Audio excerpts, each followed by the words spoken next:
Well, I would like to welcome you to the fourth episode of Talks and Taverns, the most casual talk show that can possibly exist. And I'm very happy to say that today I have a DM of a live play group with me. And could you please introduce yourself and the play group you are representing? Yeah, absolutely. So my name's Andrew Coons. I'm the DM and showrunner for a show called The First Watch, and The First Watch it's a multi-camera actual play D&D web series, and we also provide our audio as a podcast. And we've got a small team of 2 to 3 players that joined our first season, and so we keep our party really small and kind of focus the story down on them a little bit more. Hmm. But yeah, we've got our first season out on YouTube right now, and a lot more coming in here in the next year. Well, I'm very excited for this talk. As I said beforehand, finally getting to talk with a DM of a play group, and especially one that is open. As you said, you posted your first entire season already on YouTube, which I'll be gladly linking everywhere because I think more people should see all sorts of play groups. So let me start this off. What's your experience? When did you start? What did you start with? Hit me with your background. Yeah, absolutely. So as far as D&D goes and like, tabletop RPGs, I only started playing a couple years ago. Hmm. Um I I've been, steeped in fantasy and classic literature, my whole life. Hmm. Hmm. Lord of the Rings, Chronicles of Narnia, Wheel of Hmm. Time, all these things. But it really wasn't into the last couple of years that we really started playing D&D. And it came about because a friend of mine was like, hey, let's give this a try. And he was actually remote. And so I was like, I don't know if we can do this via the internet, Oh but yeah, we yeah, yeah. set up, at the time, like that just wasn't something that was on my radar. But we figured it out and set it up, and we played a one shot, and we were like, "Yep, we're hooked. We're doing this as much as we possibly can." Well, Um, yeah. Do continue. Do continue. yeah, so I mean, we also at the same time as I was like trying to understand how to play this game and everything, got into some of the bigger shows like Critical Role and Relics and Hmm. Rarities and Dimension 20. And we're all filmmakers too, right? So that's our profession. We actually all went to film school together. A lot of us, that started playing together. And so Yeah, yeah, do continue. Continue. yeah, I'm sorry. I'm there sorry. was no, it's all good. There was just kind of that moment where we were like, man, we love watching these shows. We love playing this game. We know we can do the camera work. Like, Hmm.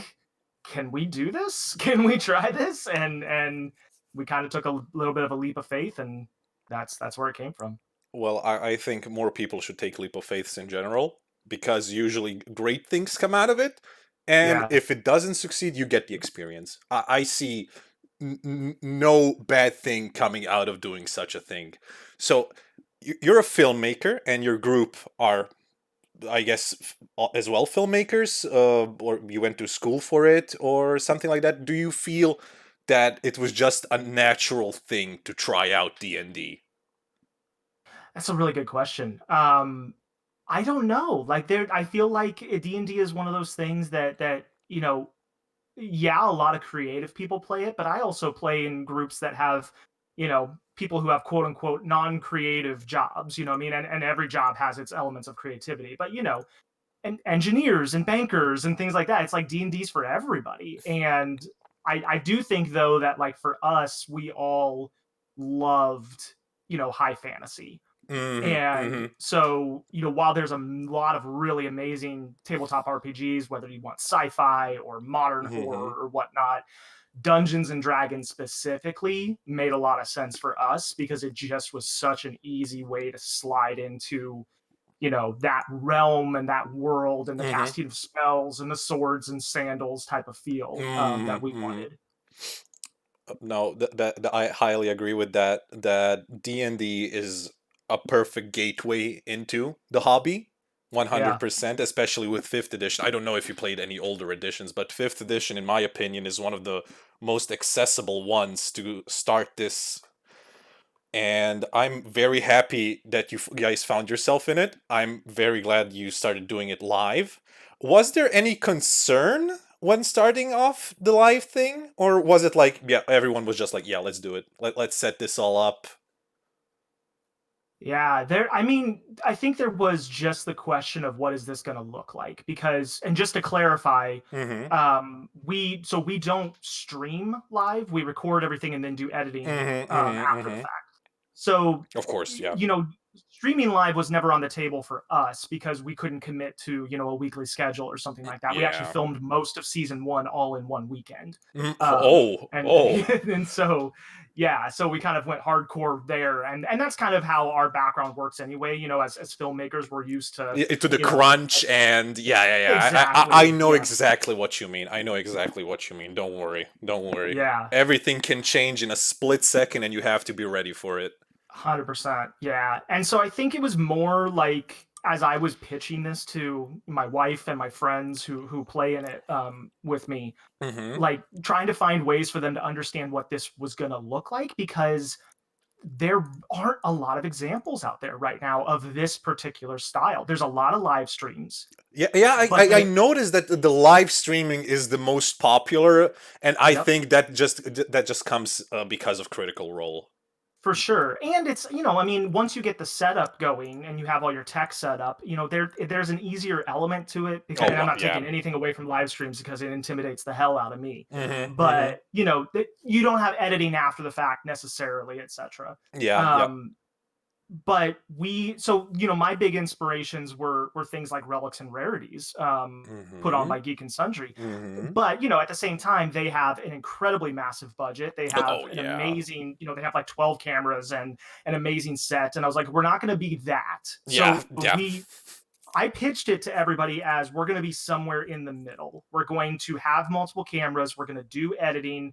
We're going to have B-roll cut-ins, but we're still going to have a feel of, we're going to see some of the mistakes being made. We're going to see the banter back and forth between the players.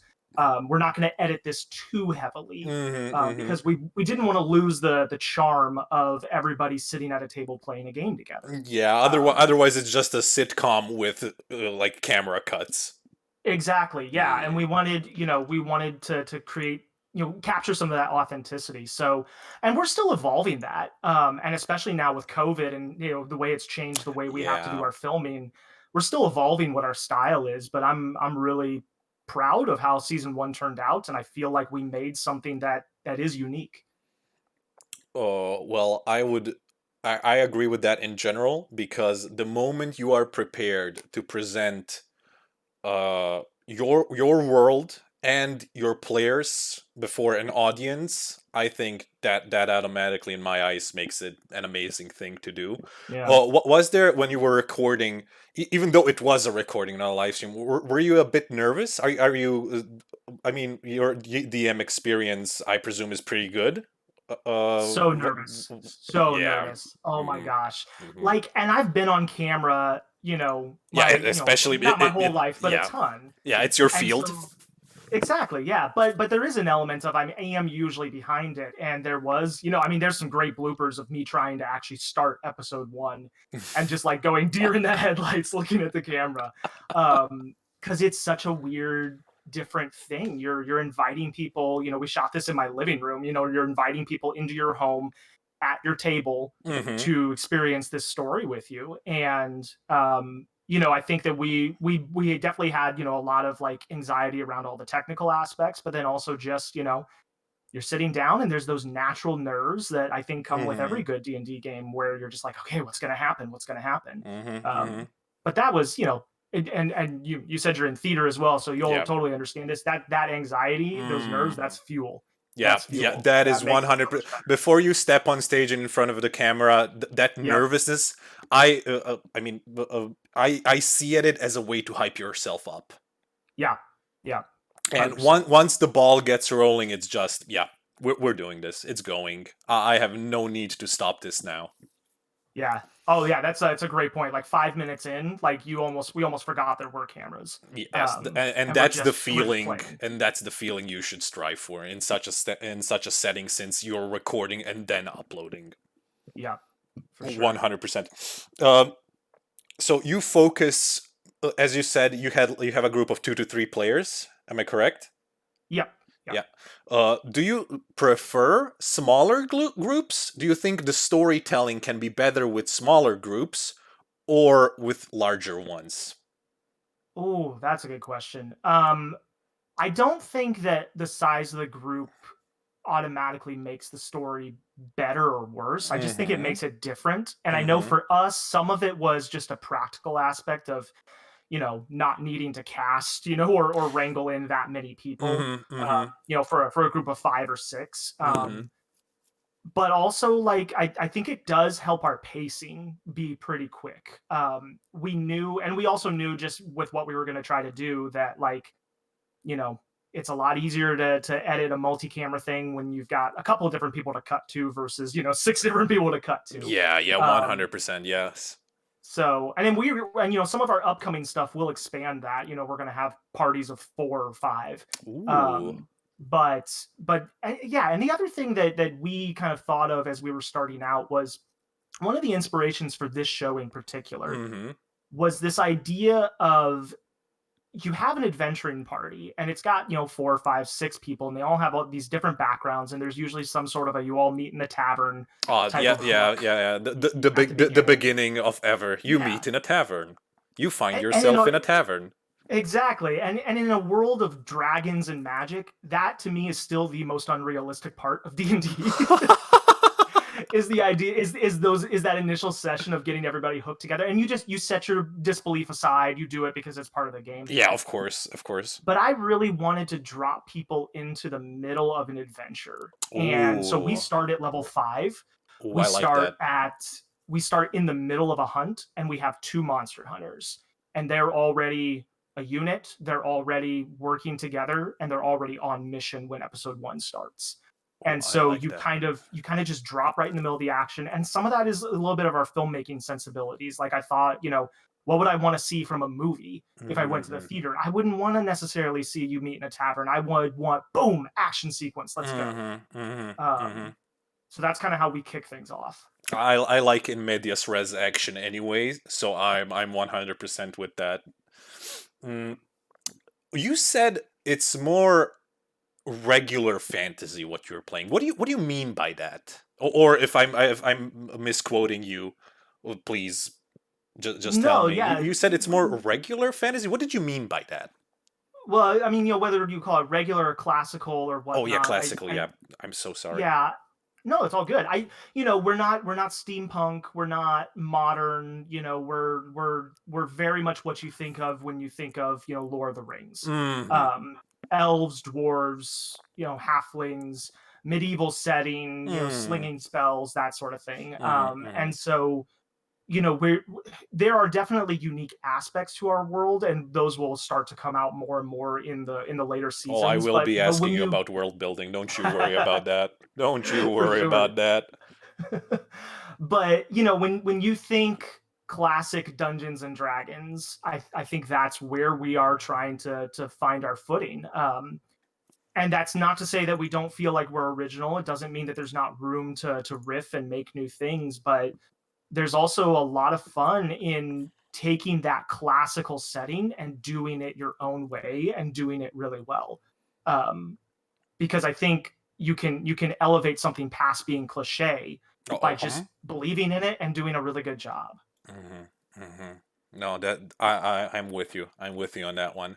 Well, I'm very glad to be talking to you about how should I say d- does you showing your content and producing your content and editing your content, do you have a certain did you have to form a specific way of playing because of Mm, it, or is it the reverse? Did you create a specific kind of editing around your playing? that's a great question. I've never thought of it that way before. I I think that we had to tailor some of our playing style. I'll give a couple examples here in a Sure, second. 100%, go. Yeah, we had to tailor our playing style a little bit, but as much as possible, I wanted it to be natural and to be in the moment, and then let the editing kind of sort things out on the back end. But you know, there were a couple different instances, one with technical glitches where we lost, a whole chunk of content. We lost audio on one of our Ooh. players for a really big section. And so we actually went back, put on the same clothes, turned the cameras back on, and redid that section. And Ooh. I changed the encounter a little bit to keep it fresh for the players. Uh-huh, uh-huh. But what you see as the final battle in episode one is actually take two, because we Oh, lost the audio ooh. in take one. But hopefully you never know. Yeah. There was another example where there's an encounter in a tavern in episode two that we finished filming. We went on to lunch break, and I was just like, I just don't feel like we got everything out of that scene that I wanted us to get. Mm-hmm. Can Mm-hmm. we? And I always, bring it to my players and go, "Are you comfortable with this?" But I'm like, "Are you okay sitting back down, kind of rewinding a little bit and adding a little bit more flavor to this section? Mm-hmm. Here's Mm-hmm. how I want to do it. Here's why I don't think it's, Why it acting versus playing, all mm-hmm. that." But yeah, there were a couple instances like that, especially in the first couple of episodes because we were still trying to find our footing. Oh yeah, of Where course. Your entire setup, you have, yeah, yeah. I mean, you have to get exactly, familiar. I mean, as much as you are familiar with your setup, there are still things that are uniquely you have to tailor towards this. That's why I'm absolutely, asking the question, because I'm very much interested. Of course, a Critical Role and all the Geek and Sundry productions and the bigger budgeted channels, they have like 5 guys behind the camera taking care of right. everything, and you're just a smaller group of very passionate people, and I really wanted to get your input on the equipment side of things. Mm. Like, what can go wrong? What is good? What is bad? Because I feel, especially since you record and edit and then put it out, you Right. might have better input regarding that. Yeah. No, we were very blessed that the production company that we work with during our day job allowed us to borrow gear for use Ooh. on the show. So we were able to get a hold of, multiple, Canon cinema cameras and all the audio equipment and everything to make this look nice, which we wouldn't normally have had, just everyday access to. So, I mean, there's definitely, and I tell people this when people are asking me about, doing their own thing. I'm like, we're in a unique position as filmmakers to be able to bring a level of production value that is not realistic for everyone to do. And that's nothing against anyone else's shows. That's nothing against streams or webcams or anything like that.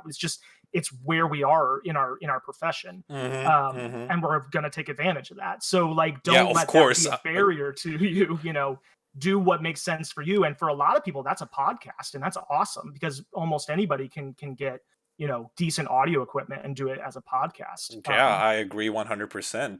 But I Especially mean, because. even as yeah, even as filmmakers, we screw up all the time. I mean, like I said, we lost audio on that one thing. We had, different other camera issues. We're going to be changing our setup for season two quite a bit because the way we Mm-hmm. were recording our audio, there was a ton of audio bleed. So my voice is coming Mm. through someone else's microphone, and it Mhm, just sounds like mhm. crap. So tons of editing to try and minimize that. So we're not fallible by any Oh means yeah, or of infallible course, by of any course. means. We're all human, man. We're all human, Exactly. Um, we did our best, and like I said, I'm and proud of how it turned out. But that's the most we're gonna important step thing. it up. That's the most important thing. And if you have the ability to step it up, go for it. And Yeah, I really, actually, I really, Jesus Christ, English is not my first language. I do apologize. Uh, I can't wait to see what you're going to do, because personally, I'm a very big fan of smaller play groups, smaller. yeah, When I say smaller story, I don't mean the expanse of the story, but a tightly knit story, nicely told yeah. around a small group. For instance, I personally, when I run a game, I hate when I exceed 4 players.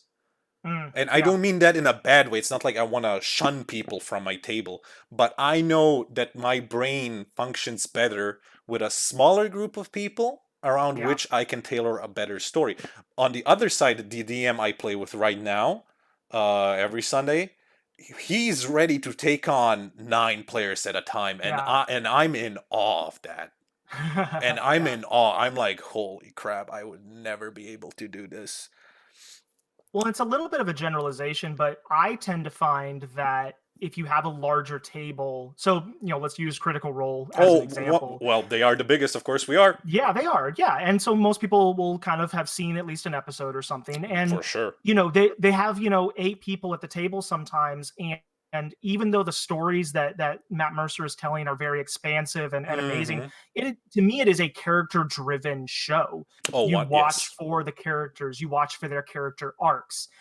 And on the flip side, something like us, as much as I hope people love our characters and I give our players as much freedom to make their characters shine, because we're smaller and tighter, we're more plot driven. We are more, we have 6 episodes in our first season. It's Hmm. go, go, go all the way through. And it And was so one there weekend, so yeah. yeah, right.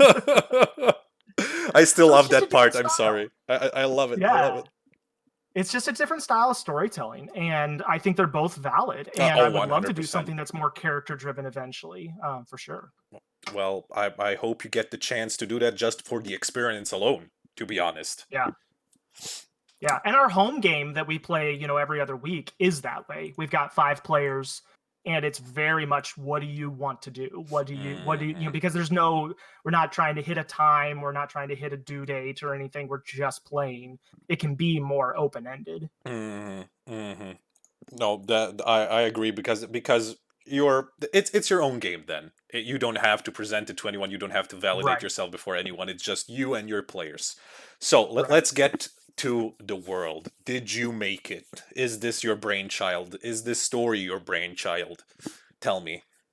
Yeah, so the world of Shul, and within it specifically the unified kingdom of Alson, is an original creation. Mm-hmm. Um, the kingdom was used to be a series of provinces that was recently unified by a halfling lord called King Ustaman. And basically, he looked and said, "We've got all these different provinces. We've got the elves to the north who have been hostile to us for eons. We've got beasts coming up from the southern wilds. Let's band together, create one unified kingdom, and be strong."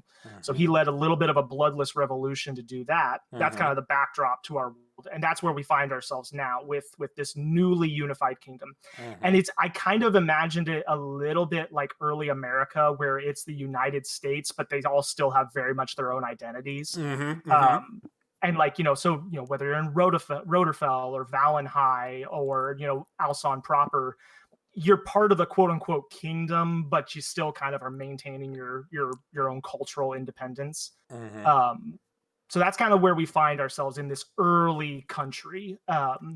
And then we dig down even deeper to our 2 monster hunters who are on the southern border, keeping orcs and goblins and trolls Mm-hmm. from invading, and kind of being a little bit of that shield. And that's what they're part of. They're called part of an organization called Realmshield, Mm-hmm. that kind of keeps monsters at bay. So that's I did a little bit of work to create the larger world, but then I kind of gave myself a little bit of a boon by going super focused. And so I Mm-hmm. all I really needed to flesh out for season 1 was this one town that they were in. Mm-hmm. And I didn't feel that pressure necessarily to have the whole world Oh ready. yeah, ready right Um, away for season one. exactly. Yeah, Exactly. And over time I've been building that, and we're going to see more of that coming up. are the same character are the same characters going to continue into season two? They will. So we ended season 1 on a cliffhanger, Mm-hmm. and season 2 will continue that. So the first thing we have coming out next are a series of one shots that we're calling evocations, and these are flashback episodes with Ooh. each of the main characters. So we're going to see an earlier adventure of theirs before Hmm. they all met up together. Of Then for season 2 will each? come out. Yep, yep. Oh, So one-on-one sessions? they are one-on-one Oh, sessions. Yep. So that's it's me and the player. great. Oh, Yep. that's great. I love one-on-one games. I think people don't understand the power that a one-on-one session can have on a person. It's And been so much fun to film them. it's such an intimate thing. It's such an intimate thing to just be Yeah. you, the DM, and one player. Yeah. And I They think, it moves so fast and they're so locked in, and you as the DM are so locked in because there's no sitting back and letting the players, converse with each other for 15 minutes. mm, You are mm, just there and you're in it, and it's a blast. well, I honestly, I'm very much interested. I'm gonna. When are they gonna start coming out? The first one is going to release September 10th, and then I think September we're planning 10th. on every other week. So there's going to be three of them total, and I Hmm. think they'll come out every other week starting September 10th. Okay, I'm very interested. I'm gonna watch that.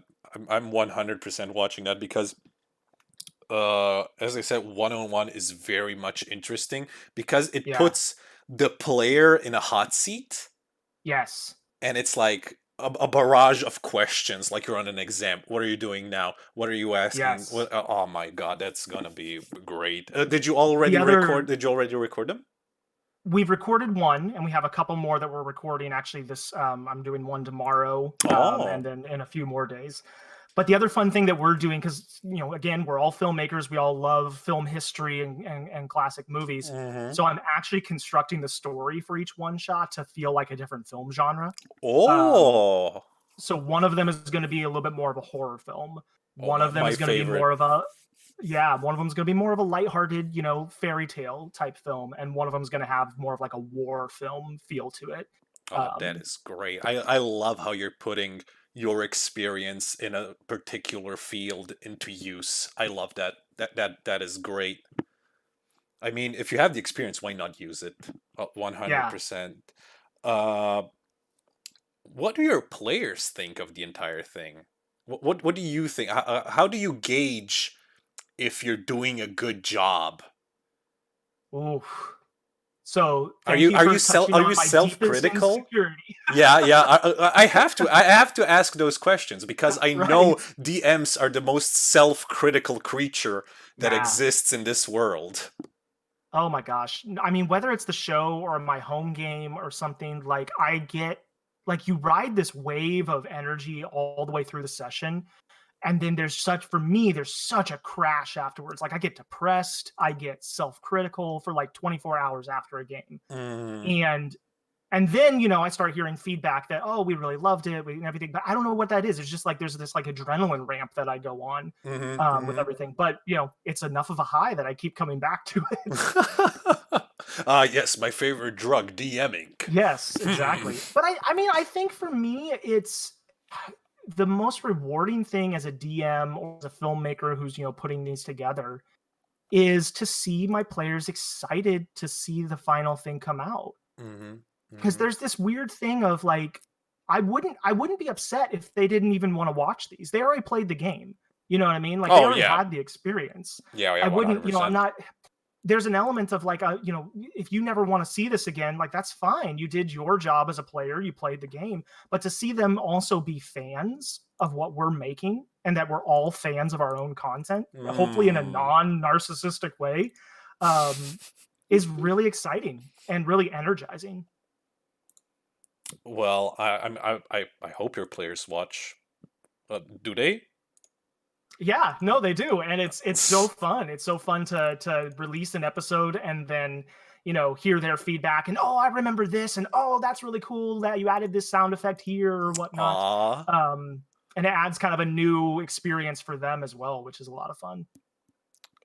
As a DM, as the person creating this world, creating these scenarios, and all of that, what do you think is the most important thing a DM should do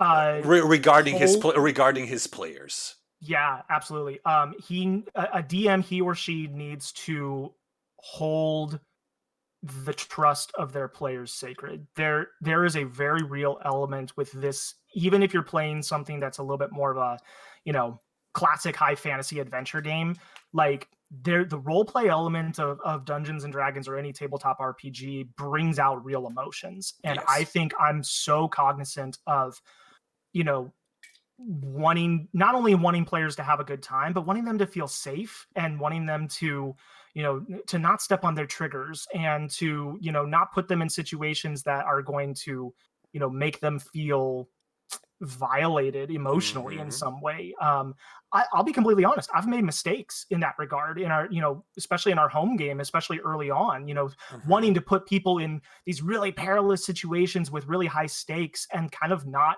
ramping them up for that, but just dropping it on them.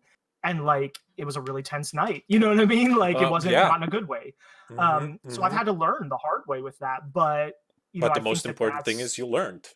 it. Exactly. Yeah, you learn, you do better, you hold that trust sacred because you want them to have a good time. You want that to be a communal experience that you look back on and feel good about. And you Mhm. can feel good about really scary, horrible things happening as long as they're done in the Oh right yeah, way. absolutely. I personally think that a lot of things can be explored Yeah, from range of emotions, situations, philosophies, ways of thinking.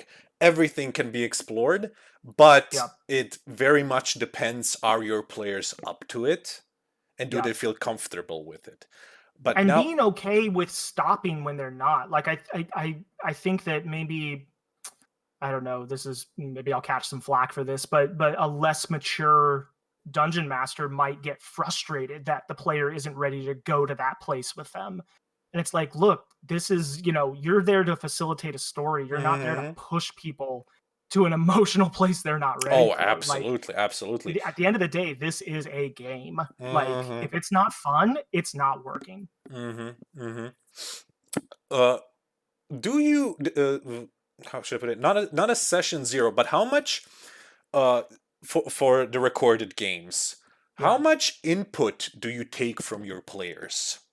Like, if I after a take game they come with, maybe I should have done that different, or I mm, mean, I don't know if that happened at all. You tell me.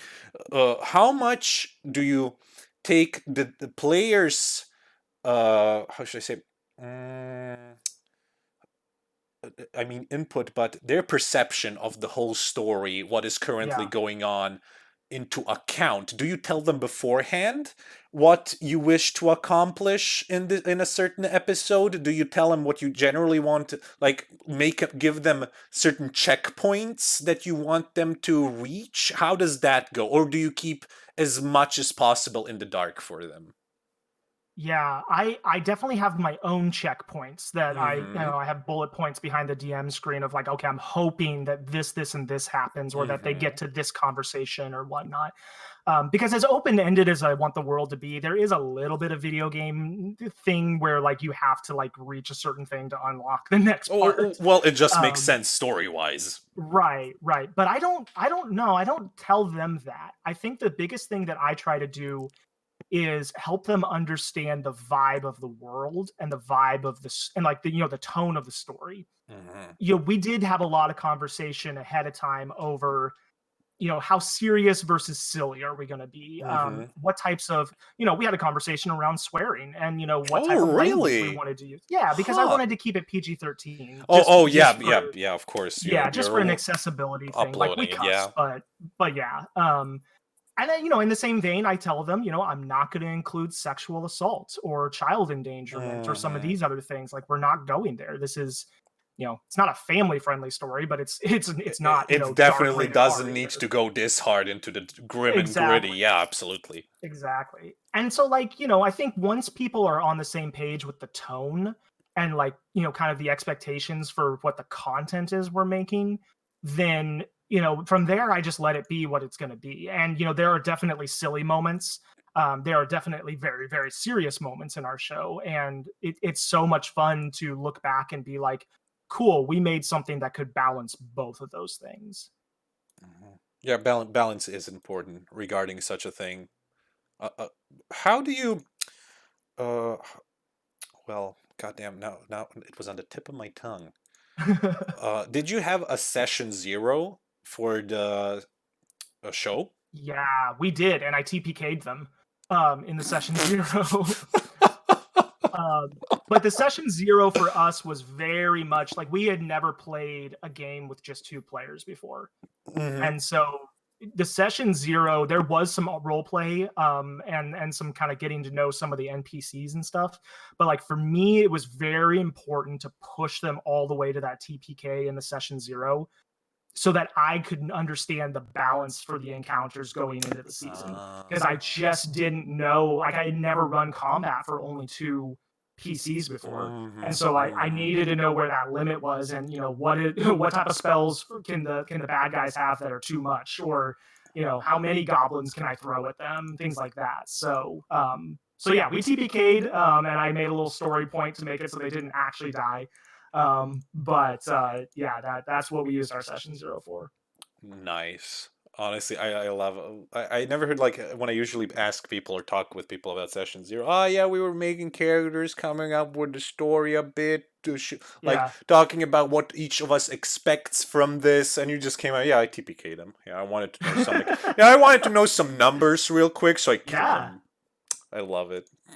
Yeah, Do I you? mean, to me, like, I love the role play, but the math and the combat, like, is so like this is a big reason why I love playing Dungeons and Dragons versus just sitting down and doing improv. Like, I do love combat Oh, so much. It oh, is that's so what I much wanted to fun. ask you. Are you more of a role play story kind of DM, or do you like going into the crunch a bit, It rolling those math rocks? Yeah, I mean it. Not to cop out on the answer, but it is both. I do love them both equally. Mm-hmm. Episode two of our show is almost all role play. Episode three is almost all combat. You know what I mean? Mm-hmm. It's like there's a little bit of something for everybody. And the other night in our home game, we just had a big fight against a beholder, and I had more fun than I've had in a long time playing Dungeons and Dragons because of the drama that came out because of the combat. So, like, good combat tells a story. Oh And if you can man. do that right and your players are there with you, like, there are epic moments that came from that evening of playing with my friends that, like, I want to get paintings made of. Like, they were just so much fun. Oh man. Oh, I love if a moment happens and you want it framed. That's the Yeah, best. That's exactly. the best. That's the best. Oh no, I'm very happy for this conversation. Uh, what do you think makes a good player though? Mm. I mean, I'll very much say that I think we have some of the best players that I've ever seen. Like, and Mm-hmm. I'm biased, sure, but like, I mean, so I everyone. do. I personally think every DM would be biased. There is no objective answer to this question. Sure, That's why I'm sure. asking. I need your input Yeah. on this. I think that my players, and I'll shout them out specifically. So Oh, my please do that. I hope one of them comes yeah, out and says, "Hey, I want to talk about my DM." I absolutely. would love for them to come on a talk with me just to see their side of side of things. That'd be We great. can make that happen. Yeah. So Benji Perez Gonzalez plays Hide of Beast, who is a Tabaxi Ranger. Mm-hmm. And then my wife Melissa plays Sikia Thonthway, who is a Turtle Cleric. Ooh. And then our my friend Joe Frank comes in later in the season to play Gamorg, the half orc fighter, and he's also the composer for our show. Ooh. So the thing about that is that all of us do play in our home game as well. So we had a really good rapport going into the show, You and I think already had that's really you important. already had a read on each other. Exactly. And I do think Okay. that's important. I think that's, I'm not saying that you can't start something brand new with new people. And I mean, in Mm-hmm. some of our upcoming stuff, I'm going to be playing with people I've never played before. But oh man, it makes it so much easier when you know and trust the Oh, people at that absolutely. I mean, table. that's just natural. That's just natural. Two best Yeah. buddies on a table are going to bounce off each other and role play. Yep. No combat and everything like that. Yep. So it's just natural, in my opinion. Absolutely. Like Yeah. it would be But weird otherwise, in my opinion. yeah, but specifically what makes them so good is that we're all locked into the same tone that we want. We Mm-hmm. all understand that we want, like, we all just know what type of, for lack of a better term, film this is supposed to be. Mm-hmm. That it's supposed to have this epic feel and still have funny moments and still be serious at the right time. And that my players, I mean, yeah, they know their mechanics and we're not, bogged down in, okay, what do I roll to hit, and all that type of stuff. But like, they're just there and in character, and they break character when they need to. Oh yeah. I It's this intangible thing of they just enjoy playing the game. And Mm-hmm. really, like, I've played with so many people over the last couple of years, whether it's through my show or my games or other places online and whatnot. And the unifying thing across it all is if someone wants to be there and is enjoying playing, it's going to be a good experience. There's nothing worse than someone who doesn't want to be there or who's there for selfish reasons. Mm-hmm. But Mm-hmm. someone who's at that table because they just love doing this and they want to do it with other people who are like them. I haven't had a bad experience with someone like that yet. Mm-hmm. I mean, of course, it's a cooperative thing. It's not DM versus player or player versus Right. player or player versus DM. It's Yeah. supposed to be a cohesive story told by the DM in which the players do their thing. Yeah. 100%. Exactly. Uh, what do you think is your worst aspect about DMing? Tell me what you think you're the worst at. um, I mean, you wow. TPK'd a group, maybe balancing combat encounters. I don't know. I think that the thing that I mean, I can always get better at the math Oh, side of it. Math is not 100%. my initial strong suit. Um, I don't know. Like, I don't want this to come across as like like I'm trying to like backhand compliment myself, but like I do think like I can maybe take it a little too easy on people sometimes because I am so worried about like people having a good time that like Mm-hmm. I know for me as a player on the other side, like if I'm going up against a dragon, I want to really fight that dragon. And if I die, I die. And if Mm-hmm. I win, I win. And I think as a DM, I need to be careful about not pulling my punches too much and like giving my players the benefit of the doubt that like, look, they know what this is about and they want the satisfaction of that victory without any, qualifications. Um, so I think I need to be careful about pulling my punches, and then I can railroad sometimes for sure. Like I need to be Mm-hmm. careful about that as well. I think anytime that you have a really good idea of like what story you want to happen, you've got to balance that with but this is not my story. This is their story. Mm-hmm. And on some nights I'm really good at that, and on some nights I'm not. And that's something I'm always trying to get better at. Well, I'm glad you mentioned railroading because I was about to get to that. Do you think railroading could be excused in the since you're recording and editing? Can it be excused just by the fact that you are uploading this as a story online? If the players are okay with it. Mm-hmm. And I Mm-hmm. let me first of all say I don't have a problem with railroading at all if the players are okay with it. There are Mm-hmm. plenty of games that you could play where you're like, hey guys, this is going to be a little bit on the rails. It's going to be less open world. Is everybody okay with that? And people might love that. Mm-hmm. Um, so I think that to use an example from our show, the fact that we went back and re-recorded certain things, some people may look at that and go, well, that's not authentic. And it's like, okay, that's a fair point, Yes, but it it is a also fair makes for a point. better story, and we're Mm-hmm. all on the same page. Like at the end of the day, we've got our home game. This isn't our home game. This is Yeah. our show. Mm-hmm. Um, and we want to make the show a certain thing. I'm not fudging dice rolls. I'm not, keeping the players from winning or losing. I'm just inserting, different story elements because I have the opportunity to do so via editing. Mm-hmm. Mm-hmm. Well, some remakes are better than the original. Sure. Let's put it like that. Some Sure. remakes can be better than the original. Okay, Yeah. what's your best aspect at DMing? What do you think your nobody can tell you that you're bad at?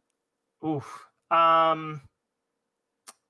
That's even harder to answer. Not because I have a lot, but because I always want to poke holes in myself. Well, none of that here. We're only here for positivity. Right, Well, right.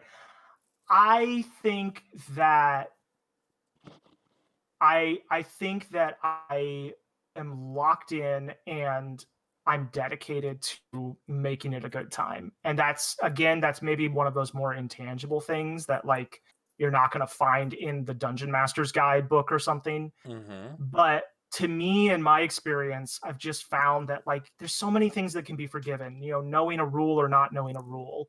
Getting the math wrong on something, forgetting that NPC's voice or something Mm-hmm. like that. All those things are like we're humans, we're fallible, Oh yeah, but like absolutely. what you bring of yourself and bring to the table, that can't be faked. And I would hope that I bring 110% effort every time I sit down. And that even though I'm not perfect and I make tons of mistakes, and I'm sure there are mistakes made in the show that people could point out as well, like they were made out of a place of, good intentions and out of passion. Oh, absolutely. Absolutely.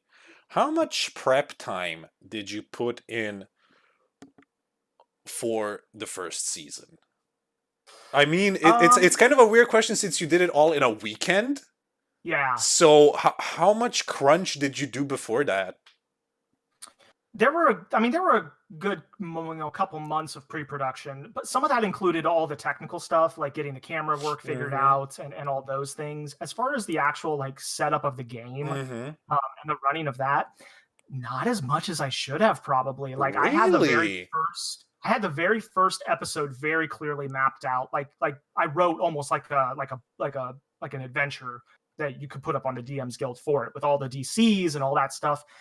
Really past that, I just had an idea of where the story wanted to go and who all the NPCs were. Like everything you see from episode 2 through 6 is a lot looser as far as what is there behind the DM Yeah, screen. that's what I want to say. What are you hiding behind that screen? Yeah, Oh a, man. a lot of bullet points, a lot of Mm-hmm. quick notes about this NPC's motivations or something. But then I do tend to be very much like I'll just riff in the moment, and I Mm. like the improv elements. And there are definitely times when I say something on camera, and I'm like, well, crap.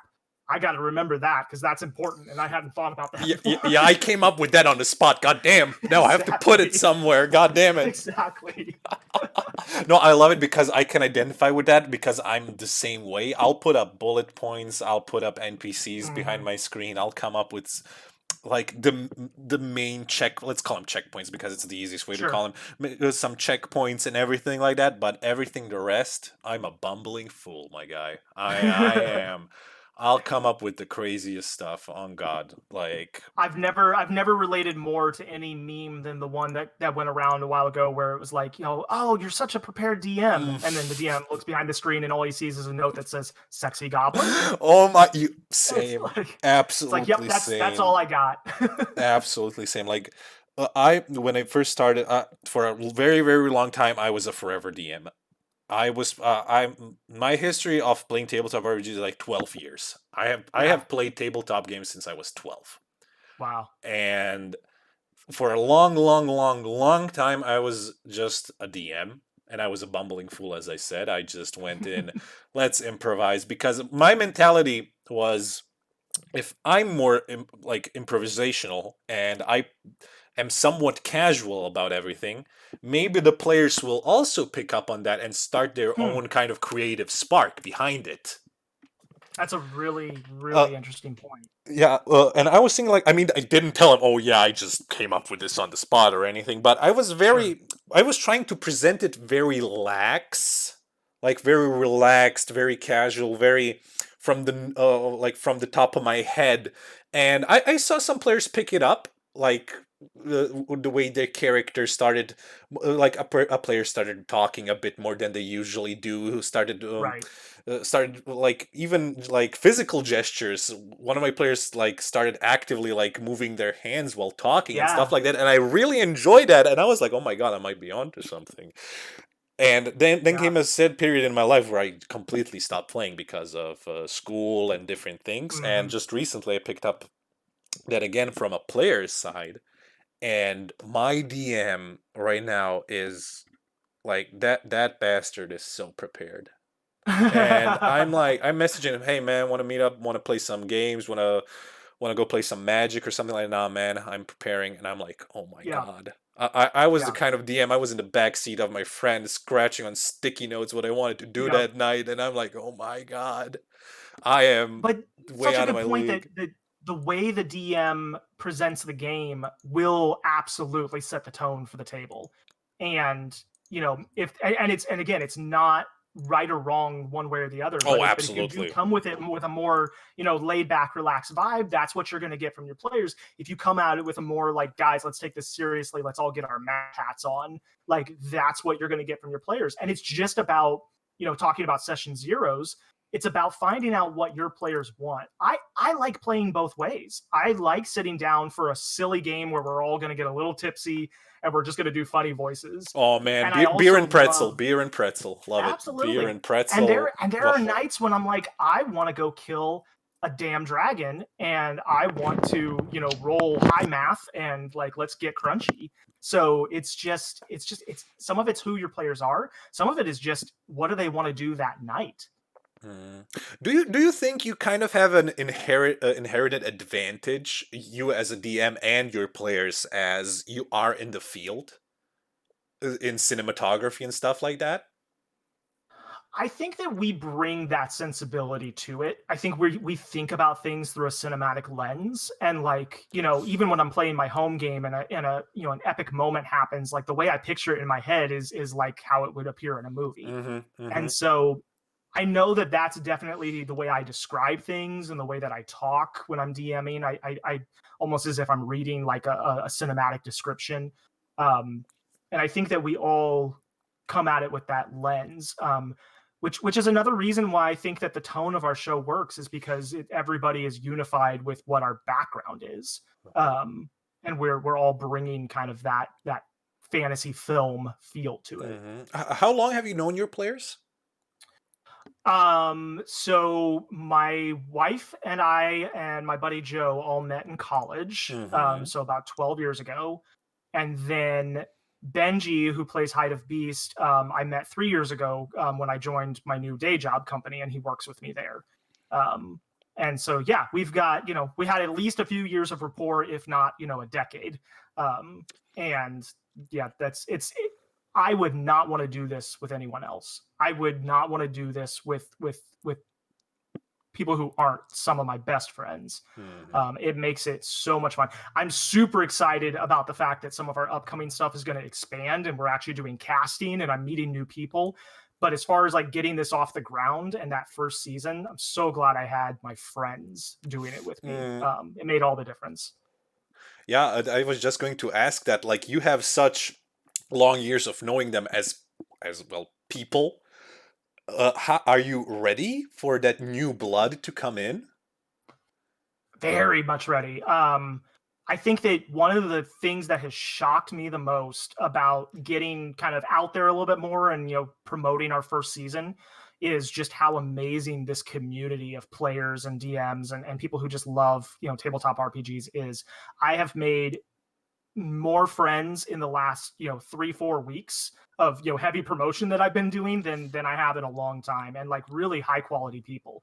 I can't wait to play with them. I can't wait to bring some more people on and share some of these stories.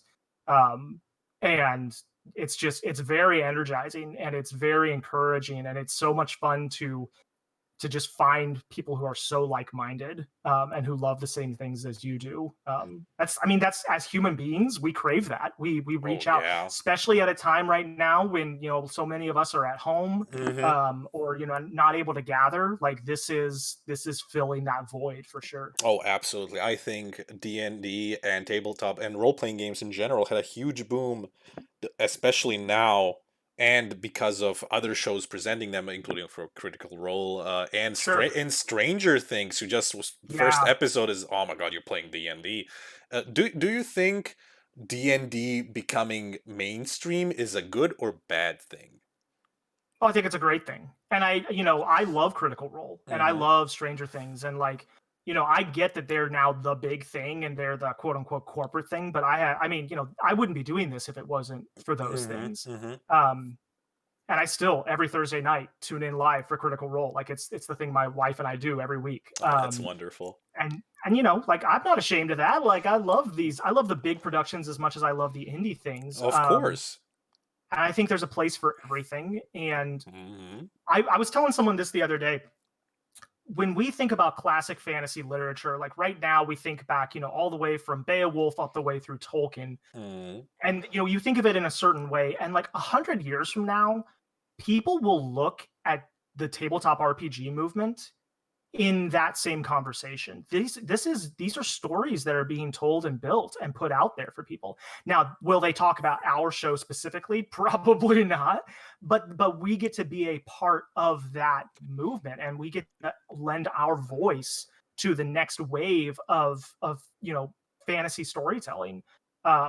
I take that very seriously and Mm-hmm. I take a lot of pride in that because Absolutely, you should. for me growing up, that's what, made me who I am. And I've gone through my own journeys with mental health and depression, and there are stories that kept me around because I wanted to hear the end of that story. Oh, And absolutely. Absolutely. I think that we have the opportunity as storytellers in this space, and I'm speaking collectively here, not just our Mm-hmm. show, but to be that for other people, that maybe someone looks and goes like, I want to see how that ends, and so I'm going to stick around a little while longer. That's important. This stuff is important.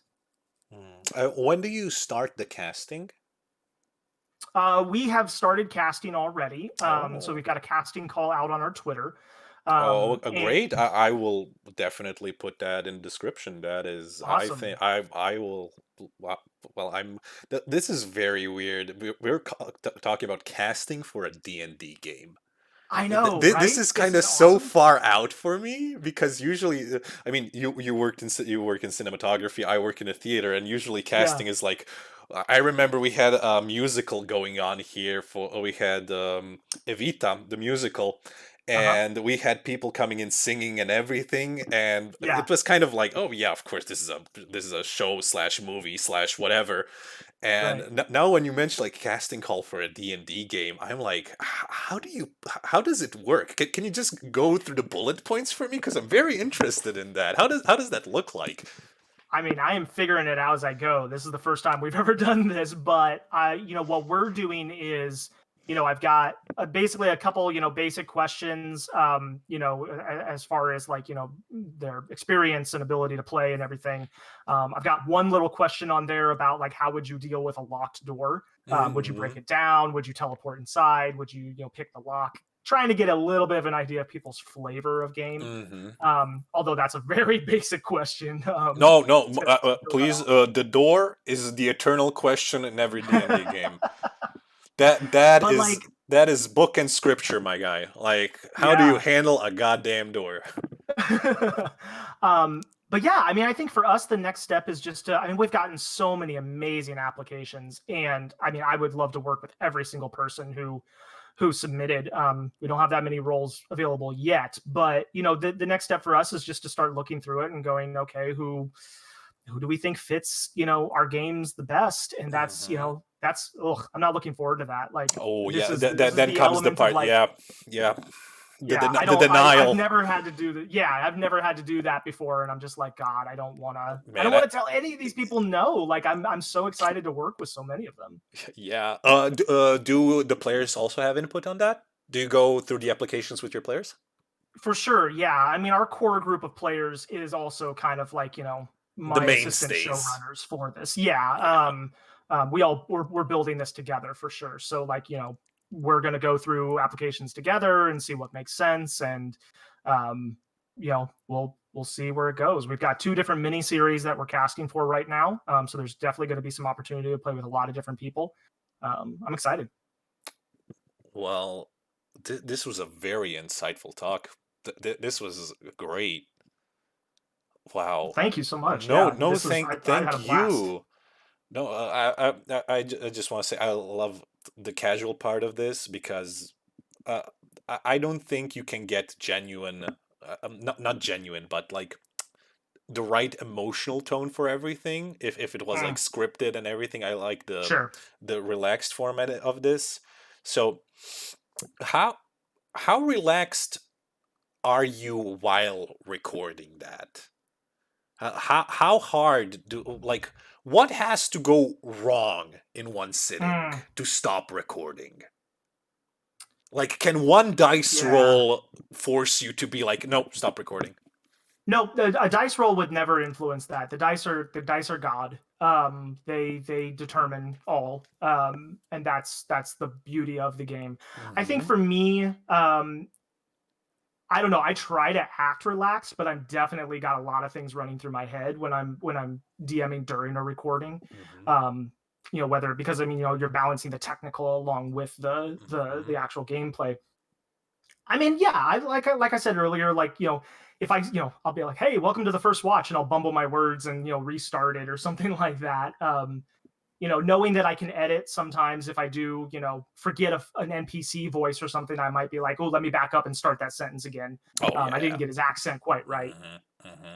We had one moment without going into detail Yeah, on of it. course. Again, we talked about safety.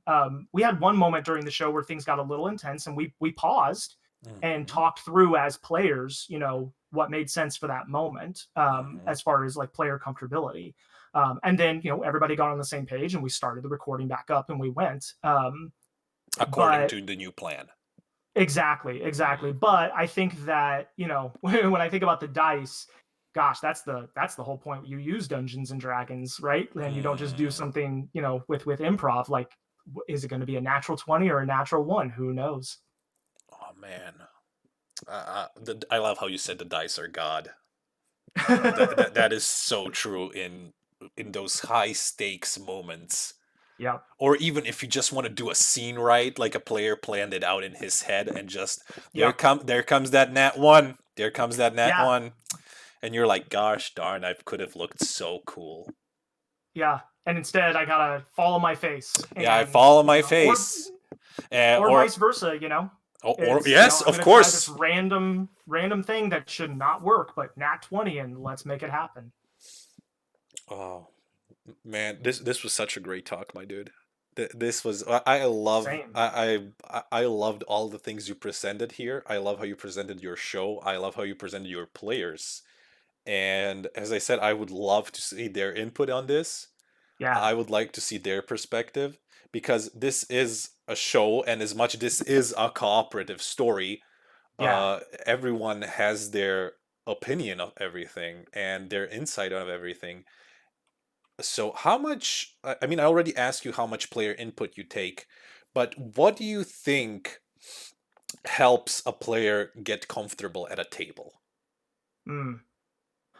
Because Um, that somewhat is the DM's job. yeah, yeah. I think preparation ahead of time it is important. And session zeros can be very important for that. Like, in our second episode, when our characters make their way back to town and have a little bit of shopping and whatnot, there's things referenced that happened in our session zero, so they already knew which NPCs to go talk to and Mm-hmm. stuff like that. So that helps kind of ease people in. Um, I think that it's important that the players are comfortable with each other. They're gonna Mm. do, yes, they're gonna interact with the DM a lot, Hmm. but they're the team, and they, even though I disagree with the DM versus players Oh, mentality, absolutely. it is my creatures versus them. So especially when combat starts, there is a little bit of a wall there, where they're strategizing against me. Hmm. So, like, I think it's just really important that they get comfortable with each other, and whether that's because you knew each other for a long time, or you do that thing where you all go out and get dinner some night, to just get to know more about each other. Like, I think that's a super valuable way to go about it. Hmm. And one more question regarding since you are recording your games, do you think metagaming is more dangerous in this kind of setting than a home game? I mean, I think it has the opportunity to be scrutinized more. I mean, Hmm. people are going to watch the show, so they can certainly look and, oh, I disagree with this or that or what, or whatnot. Um, to me, metagaming again really falls into the territory of what type of game are you trying to play. If everybody sits down at the table and says we're going to game this thing and we're going to metagame the hell out of this, and everybody is okay with that, that could be a really fun session. That could be a very high strategy, high math type session. That's one of But it those castle siege moments. Okay, guys, we're exactly, yeah, gonna we're gonna meta game. We're gonna know. We're trying to strategize and everything like that. Yes, yes, yes, definitely. exactly. I think the only time that metagaming is a problem is when it comes out of left field and people weren't okay with it, because if you are going for a much more RP heavy, kind of character driven thing, then metagaming gets in the way of that. So it's a matter of tone. It's a matter of knowing where everybody is at with what type of game they want to play. Hmm. Hmm. Well, I'm gonna go binge watch your 6 episodes. Well, thank you. Just to see all of this that you presented to me. I hope that other people will as well decide to binge watch this. I hope you get even. How many casting calls you've got so far? Can you approximately just a number? I'm very curious about that. You mean how many responses have we Yeah, gotten? yeah. I think it's up to like a couple dozen at this point, which is pretty incredible to see, That's a that people great are number. interested. That's a great number, my guy. That's a great number, man. Yeah, we're excited, and we're, again, like, I can't say enough about this community. I can't say enough about the other podcasts and whatnot that I've built relationships with over the last month. People are so excited to do this work with each other. And I think I felt very nervous coming into this space that like it was going to be me fighting for a place to exist. And it's been the exact opposite. Like it's been, open arms, and everybody has a voice, and everybody has a space to be their own show, and their own thing, and everybody is valid, and it's a beautiful thing. It's a beautiful little utopia that I'm seeing right now Oh, in I this agree. space. I agree. As you said, everyone has their own space. Everyone can do what they want. They will get encouragement on every side they Yeah, possibly can, and I love that. I love the positivity. That's why that was one of the original reasons I started, just because of the positivity that this for community can sure. hold, because it's so pure. It's Yeah, just pure fun, enjoyment in something that everyone can be part of and enjoy and build upon themselves, their worlds, their stories, their characters, infinite possibilities, and everything like that. yeah.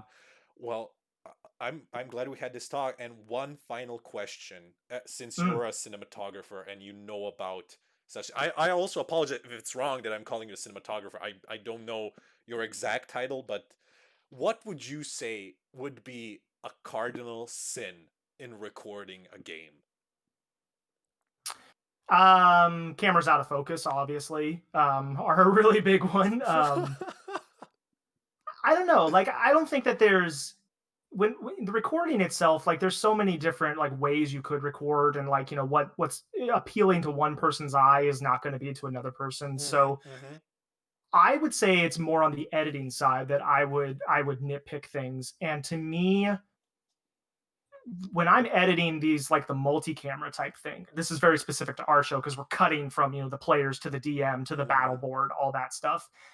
Like, put the camera where people want it to see. This is just an editing principle in general. Mm-hmm. But Mm-hmm. like, there are going to be times when you want to see the DM as they're explaining something. There's going to be times when the DM's explaining something and I'd rather see the players' faces Yeah, as their they react to it. expressions. Yeah, yeah. Oh man, Yeah. I love seeing when I DM, when I see a dumbfounded expression or Yeah. just something on my player's face, I know I'm doing something right. I And just this is know. the difference between a stream and us, because it's a place where a stream in a lot of ways has an advantage, because with a stream everybody's on screen at the same time. you Mm-hmm. you as the audience member can look at everybody or pick who you want to look at. With our show, I'm making those decisions for you as I'm Mm-hmm. editing, and so I do have to be very cognizant of, Do you feel a where am responsibility I there? putting. Yeah, exactly. Where am I putting my audience's attention as we're going here? Does it make sense to cut to the battle board right now because we need clarity Mm-hmm. as to where players are? Or do we need to stay on that reaction? Or, again, not being narcissistic, but is the DM making a really, interesting point right now that we really need to go in on that NPC's face? Mm. It's a lot of thinking along those terms, which is, it's fun to do. Oh, I love absolutely. editing. Absolutely. I think that that's one of the things that recording has over streaming, that possibility of being able to guide a player Yes. better than just a stream. Because, in my opinion, I tried playing D&D online, especially during COVID, Yeah. when my country was in lockdown and I couldn't come to my DM's house where we usually play. Luckily, the DM lives with the other players, so all of them were together, and me and another player were at each other's home, and it was very weird and even, I would say, how do you say, distracting, not being able to see. Yeah. Yeah. Yeah. No, and thinking about film versus theater, just your background versus mine. It's one of those interesting things too, because like when I was in film school, we had all the theater kids as well. There was this little rivalry between the two of Oh, which one's I better. love it. I love it. Oh And man. I love both. I love going to the theater, and being able to just sit in the back and like watch the entire thing happen. And even though the lighting and the set does direct your eye, you as the audience member can choose, who are you looking at. Hmm. Um, and then I also love going to the cinema and having the filmmakers do that work for me, Hmm. and tell me what to see and create suspense and tension that way. They're just, because they're both visual art forms, I think they get mixed up a little bit, and I think in the same space, streaming and pre-recorded shows may feel like they're kind of the same thing right now with D&D, but I think as time goes on, we'll see more and more of a separation there Yeah, where, it's the same structure, using Dungeons and Dragons or other tabletop RPGs, but these are different mediums, and that's okay. They yeah, each bring a absolutely. different thing to it. Absolutely. So we can classify Twitch is theater since everything is Kind live of, and yeah. unedited, and pre-recorded is cinema. Kind of, I yeah. think we can call it that. And I get my theater fix nowadays without not being able to go to the theater. I get it on Twitch, so that's a good point. Oh man, I love coming to realizations like that when talking to someone. This is great. This is great. Well, I love this talk. I loved having you here. Same, I hope I'll get to hear from you again when you start up your shows again, absolutely. uploading and recording. I would love to have a talk with you after the casting is done. I'd really love to see your in-depth process of that because I can't really ask you that right now since you are Sure, currently we're just doing that. starting. Yeah, You're just started, man. I hope I get to hear from you in a month or two. To be honest, I would love that. I Yeah, would I'd love love to to get some catch of the up. cast on as well. Yeah, Oh please. I want to hear their side of the story because there is so much a DM can tell me, which you graciously did, and thank you for it. And I would love to have the perspective of the players, especially since they are yes. in the same boat as you. And they're the real stars of this thing. Like, I think the DMs get a lot of attention because they're the storytellers and they're or whatnot. And I'm obviously the one out here doing press right now and everything. But Mm-hmm. like, this story is about hide and seeky. It's about our two characters. It's not about me. So I'm really excited for them to tell their side of the story as well. Well, I would be honored to be the person to tell their story. Awesome.